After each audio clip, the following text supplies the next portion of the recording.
Assalamualaikum warahmatullahi wabarakatuh. Pemirsa di mana saja Anda berada, selamat berjumpa kembali dengan channel YouTube Insan Dongeng. Pada malam ini saya Bang Elgi akan melanjutkan dongeng Indonesia Hikayat Bayan Budiman bagian ke-15. Terima kasih kepada subscriber yang selalu setia menemani. Selamat mendengarkan. Maka pada ketika itu juga Raja Johan Rashid pun sedang dihadap oleh orang yang garib-garib, segala hamba raja yang jahat-jahat itu dan fasik murtad celaka. Segala orang itu pun dikasihi oleh raja. Maka Baginda pun melihat waliullah datang dibawa oleh Perdana Menteri dan segala pegawai Baginda. Maka segeralah ia berangkat masuk ke istana. Setelah dilihat oleh waliullah dan ulama itu tiada dengan adatnya, maka ulama dan waliullah pun tersenyum. Maka Perdana Menteri dan segala orang besar-besar pun tiadalah terbicara lagi. Maka segala mereka itu pun masing-masing kembali ke tempatnya dengan duka citanya. Maka beberapa hari Perdana Menteri dengan segala orang besar-besar hendak berdatang sembah kepada anak raja itu. Tiada juga ia mau keluar daripada sehari-hari makin bertambah lalimnya. Maka negeri itu pun diturunkan Allah Subhanahu wa ta'ala kemarau sangat keras. Kepada sebulan sehari pun tiada hujan. Maka segala tanaman orang pun banyaklah mati. Maka segala dagang pun tiada masuk ke negeri itu, karena mendengar rajanya sangat lalimnya, dan segala makanan pun tiada dibawa masuk ke negeri itu, jadi mahallah. Maka orang-orang di dalam negeri itu pun laparlah, banyak yang mati. Segala pegawai dan wazir pun berhimpunlah datang kepada Perdana Menteri, bertanya dan bicarakan Raja Johan Rashid itu. Maka kata segala mereka itu kepada Perdana Menteri, jikalau raja ini tiada kita bunuh, niscaya binasalah negeri ini. Kita sekalian pun huru haralah. Setelah dilihat oleh Perdana Menteri akan segala mereka itu gobar-gobar sangat. Nah, ini gobar-gobar pemirsa artinya sedih ya, hendak membunuh raja itu. Maka kata Perdana Menteri akan segala saudaranya pada bicara hamba, baiklah sabar dahulu, sementara kita bertanya hukum kepada kadi akan raja kita ini. Maka hukum Allah Subhanahu wa ta'ala di sanalah kita turut. Maka sahut segala mereka itu, benarlah seperti kata Perdana Menteri itu, tetapi kami sekalian hendaklah segera menyembah raja yang lalim. Maka kata Perdana Menteri, jikalau demikian marilah kita pergi kepada kadi, supaya saudara hamba jangan syak hati. Maka segala mereka itu pun pergilah mendapatkan kadi. Di dalam negeri itu pun setengah orang berhimpun membaca kitab daripada seorang mufti. Maka segala wazir yang besar-besar datang itu dengan alat senjatanya. Maka kadi pun terkejut seraya menyerahkan dirinya kepada Allah Ta'ala. Maka katanya, apa pekerjaan saudara hamba datang beramai-ramaian ini? Karena apa? Maka Perdana Menteri pun naik duduk seraya menyembah serta memberi salam dan hormat. Maka disahuti kadi salamnya itu, dan mufti itu pun memberi hormatnya dengan 1000 kemuliaan. Maka kata Perdana Menteri, adapun hamba datang kepada tuan hamba ini hendak bertanyakan hukum Allah Ta'ala akan segala raja-raja yang harus menjadi raja. Maka kata kadi kepada mufti, ya Maulana, tuan hamba, baiklah, tuan-tuan sekalian, ketahuilah bahwasanya kepada hukum Allah yang harus akan raja itu 7 perkara kepadanya. Pertama, hendaklah raja itu berakal, tiada harus raja itu bebal. Kedua, balig, tiada harus kanak-kanak. Ketiga, berbudi, tiada harus raja itu hilap akalnya. Keempat, raja itu sehat, tiada harus raja penyakit aib seperti sopak dan kusta. Kelima, raja itu adil, tiada harus raja itu lalim, karena raja itu menjadi zilullahu fil alam, imam sekalian manusia. karena segala raja itu membawa tertib Nabi Shallallahu Alaihi Wasallam, karena raja itu bayang Allah Ta'ala dan ganti Nabi supaya boleh diturut segala manusia. Setelah mereka itu mendengar kata mufti itu dengan beberapa hadis dan dalil, maka kata Perdana Menteri dengan segala wajirnya itu, "Ya Maulana, akan raja kita ini apa hukumnya? Karena ia terlalu sangat lalim akan segala manusia, sedikit pun tiada rahimnya akan segala isi negeri." Maka kata mufti itu, "Suruh ia bertaubat daripada pekerjaannya. Jikalau ia tiada mau tobat, kamu sekalian bunuh akan dia." Maka Kadi dan Perdana Menteri dan segala pegawai, segala wajir pun menyuruh bicara lengkap segala alat senjata. Maka segala rakyat pun hendak mengerjakan seperti kata mufti itu. Segala musyawarah itu pun terdengarlah kepada baginda Raja Johan Rashid, hendak dibunuh akan dia, hendak disuruh taubat itu tiada dipakainya. Maka ia pun segeralah lari dengan seekor kuda, seorang pun tiada sertanya. Maka mereka sekalian pun datanglah hendak menyuruh Raja Johan Rashid itu tobat. Maka kata segala hamba raja yang garib-garib itu, bahwa raja sudah lari dengan seekor kuda, kemana-mana perginya tiadalah kami ketahui. Setelah segala khalayak mendengar kata itu, maka kata segala wajir dan segala pegawai yang besar-besar kepada Perdana Menteri, "Akan sekarang ini apa bicara Tuan hamba? Negeri kita ini tiada beraja, tiada harus pada hukum Allah Ta'ala." Maka kata mufti, "Baiklah, Kadi ini kita jadikan raja sementara, mencari yang lain supaya tetap negeri." Maka mereka itu pun kabullah akan kata mufti itu. Maka Kadi pun dinobatkan orang dengan sepertinya. Setelah Kadi itu jadi raja, maka ia pun terlalulah adil kepada barang yang dikerjakannya dengan hukum Allah Ta'ala juga. Sekali-kali tiada bersalahan seperti dahulu itu dengan sekarang ini. Maka isi negeri ini pun kembalilah seperti adat sedia kala. Sebermula maka tersebutlah perkataan Raja Johan Rashid lari itu. Setelah datanglah kepada 40 hari perjalanan, maka ia pun bertemulah dengan bedawi 8 orang. Maka dirampasnya lah oleh bedawi itu akan Raja Johan Rashid. Habis diambilnya kain bajunya, hanya tinggal selai kain yang buruk juga. Maka kudanya dan senjatanya, pakaiannya pun sekaliannya dirampas. Maka kata bedawi yang 8 orang itu pun berjalanlah kepada tempat lain, menjadi kayalah sebab ia beroleh pusaka pakaian kerajaan dengan selengkapnya itu. Setelah bedawi itu sudah berjalan, maka Raja Johan Rashid pun tinggallah dengan lapar dahaganya yang amat sangat, serta sangat duka citanya. Maka ia pun barulah sadarkan dirinya. Dikodokan Allah Ta'ala akan dia, dibalasnya perbuat dalim itu. Maka raja pun terlalulah menyesal mengerjakan segala pekerjaan yang telah lalu itu, seraya bertobat kepada Allah Subhanahu wa Ta'ala dengan sempurnanya. Maka Raja Johan Rashid pun menjadikan dirinya seorang fakir, minta sedekah segenap negeri orang ia pergi, serta mengerjakan iman dan taat, menjauhkan kufur dari maksiat. Maka kufur dan maksiat, maka terlalulah amat sangat keras pertapaannya itu. Kadi pun sampailah turun-temurun menjadi raja di negeri Istanbul, datang kepada anak cucunya. Demikianlah hikayat Raja Kilan Shah berpesan kepada anaknya. Setelah Bibi Zainab mendengar hikayat itu, ia pun sukacitalah. Maka kata Bayan, "Baiklah tuan hamba segera pergi. Kalau siang hari sekarang tiadalah boleh bertemu dengan kekasih tuan itu dan jiwa buah hati tuan itu." Setelah Bibi Zainab mendengar kata Bayan itu, maka ia pun teringatlah akan anak raja itu. Maka api yang bernama Brahi itu pun bernyala-nyalalah. Maka ia pun bangkit lalu turun berjalan dari rumahnya.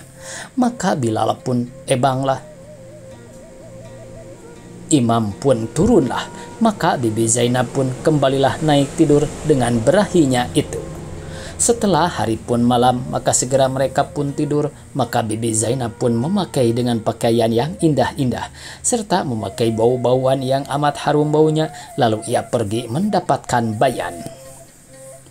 Maka kata Bibi Zainab, "Hei unggas yang budiman dan bijaksana, beri apalah izin kiranya supaya aku boleh pergi bertemu dengan kekasihku itu.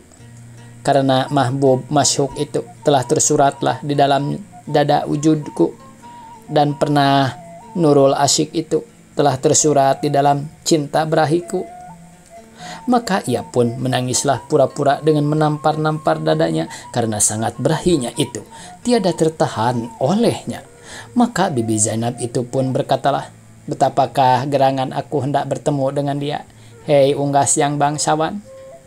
Maka kata Bayan, "Bagaimana lagi tuan hamba mau bertemu dengan anak raja itu?"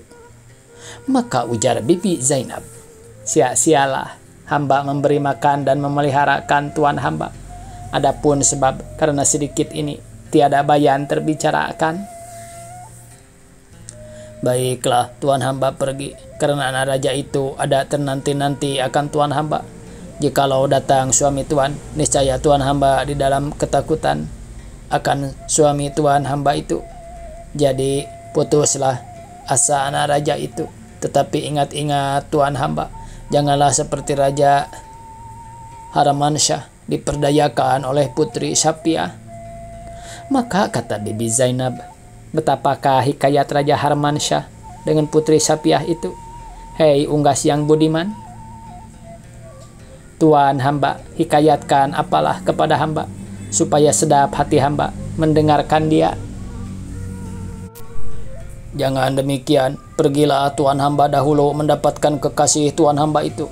Jikalau tuan hamba hendak mendengar hikayat Raja Harmansyah diperdayakan Putri Sapiah itu, insya Allah ta'ala esok harilah hamba hikayatkan. Pergilah tuan hamba dahulu mendapatkan anak raja itu, karena lamalah sudah ia berahikan tuan hamba. Tiada hamba mau pergi jikalau belum hamba mendengar hikayat Raja Harmansyah diperdayakan Putri Sapiah itu." Sahut Khojah Maimun, "Mana kata tuan hamba berahikan anak raja itu kepada bicara hamba, terlebih pula tuan hamba berahikan hikayat hamba ini. Jikalau hamba berhikayat, tiadalah jadi tuan hamba pergi bertemu dengan kekasih tuan, anak raja itu." Setelah istri Khojah Maimun mendengar kata Bayan itu, maka beberapa dipujuk-pujuknya menyuruh Bayan berhikayat. Maka Bayan pun berhikayatlah akan cerita yang ke-15. Al-Kisah tersebutlah perkataan ada seorang raja bernama Raja Harmansyah. Akan raja itu terlalulah besar kerajaan Baginda. 2000 raja-raja yang besar-besar takluk kepada Baginda itu. Maka Raja Harmansyah pun beristrikan seorang putri anak raja lain. Terlalu baik parasnya, mukanya bercahaya-cahaya seperti bulan purnama. 14 hari bulan, gilang gemilang kilau-kilauan cahayanya, tiada dapat ditentang nyata. Jadi rawan hati siapa yang melihat dia. Kepada zaman itu di dalam alam seorang pun tiada taranya. Nama tuan putri itu Kamarul Ainin. Maka adalah lagi gundi raja itu 1000 daripada bangsa putri belaka. Baik juga parasnya segala putri-putri itu, bercahaya-cahaya mukanya seperti bintang Johrat. Syahdan apabila waktu malam Baginda itu duduk berdua laki istri bersemayam di atas tahta singgasana di dalam mahligai Baginda. Maka gundik Baginda itu adalah hadir beribu-ribu menghadap Baginda. Kedua laki istri dengan segala dayang-dayang inang pengasuhnya, tiadalah terhisab akan banyaknya. Maka adalah segala putri yang 1000 itu seumpama bintang Zohrat, dan rupanya putri Kamarul Ain itu umpama matahari.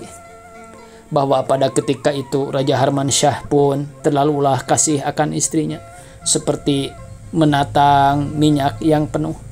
Demikianlah kasih Baginda itu, seperti senyawalah rasanya. Adapun akan Raja Harmansyah itu, ada seorang saudaranya laki-laki bernama Raja Ahmad, dijadikan Baginda itu raja muda. Maka raja muda itu pun sudah beristri akan anak Raja Andalas bernama Putri Safiah. akan putri itu daripada bangsa raja. Rupanya pun terlalu baik, tetapi putri itu mu'alim. Tahu ia pada ilmu syair, dan baik khotnya pada menyurat, dan paham ia pada ilmu falak. Maka adalah pada suatu hari Putri Safiah itu dipanggil oleh Tuan Putri Kamarul Ain. Dibawanya bermain cuki-cuki. Tiada berapa lamanya putri kedua itu bermain-main, maka baginda Raja Harmansyah itu pun berangkatlah masuk ke dalam istananya. Setelah baginda datang, lalu bersemayam di atas peterana yang kemasan, duduk dekat adinda baginda Putri Kamarul Ain. Maka titah baginda itu seraya tersenyum.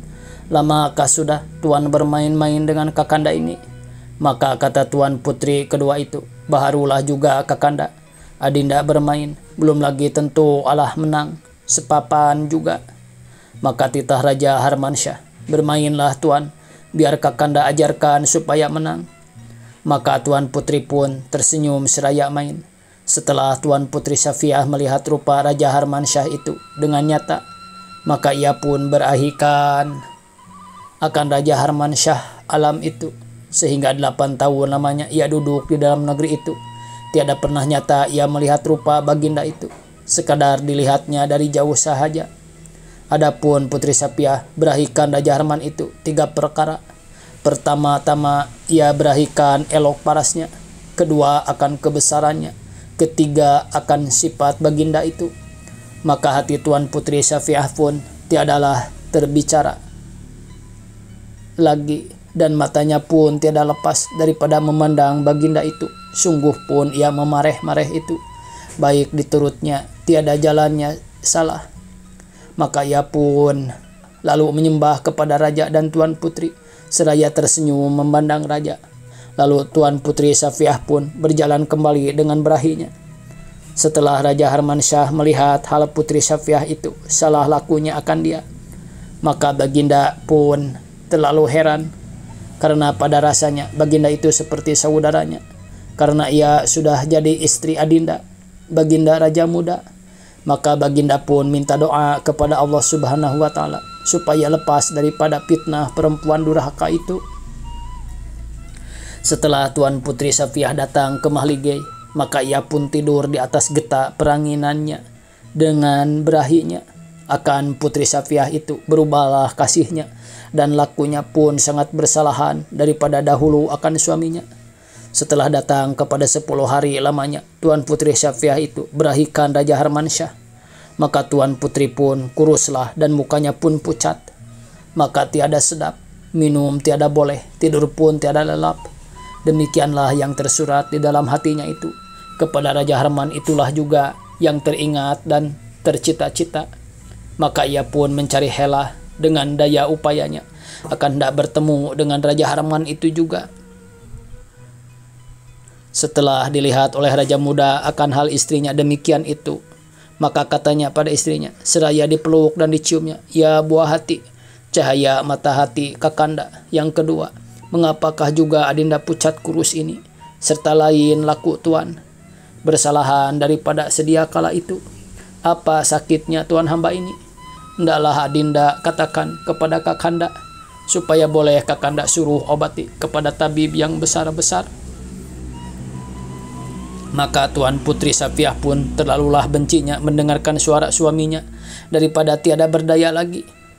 Maka kata Putri Safiah dengan masam mukanya, seraya katanya, "Tiada apa, kakanda, penyakit hamba ini, karena hanyalah hati hamba tiada sedap, seperti tiada arwah rasanya. Takut hendak penyakit hamba ini, ya kakanda." Maka kata Raja Muda kepada istrinya, "Insyaallah ta'ala amin, ya robbal alamin."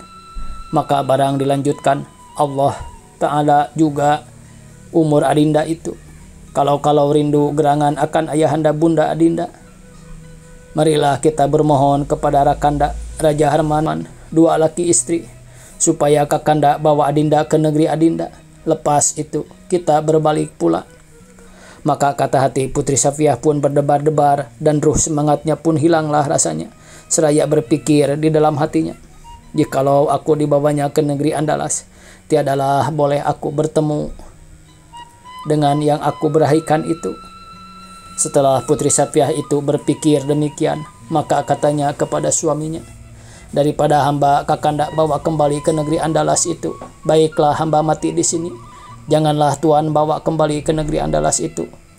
Mendengar namanya pun benci. Setelah Raja Muda mendengar kata istrinya itu, maka di dalam hatinya istrinya itu penyakit juga. Maka Raja Muda pun menyuruh memanggil segala tabib yang ternama dan segala ulama yang besar-besar untuk mengobati istrinya. Oleh Raja Muda, segala obat itu ada yang disuruhnya makan pada istrinya, ada yang disuruh telan, ada yang disuruh pakai. Bagaimana seperti kata segala orang yang mempunyai obat itu diturutnya, sedikit pun tiada disalahinya. Maka segala obat yang dipakai oleh Putri Safiah itu, usahakan baik bertambah sakit, tiadalah memberi faedah, melainkan bertambah-tambah melarat juga adanya. Waktunya habis pemirsa, dicukupkan sekian. Semoga esok kita bisa berjumpa kembali. Billahi taufik wal hidayah. Wassalamualaikum warahmatullahi wabarakatuh.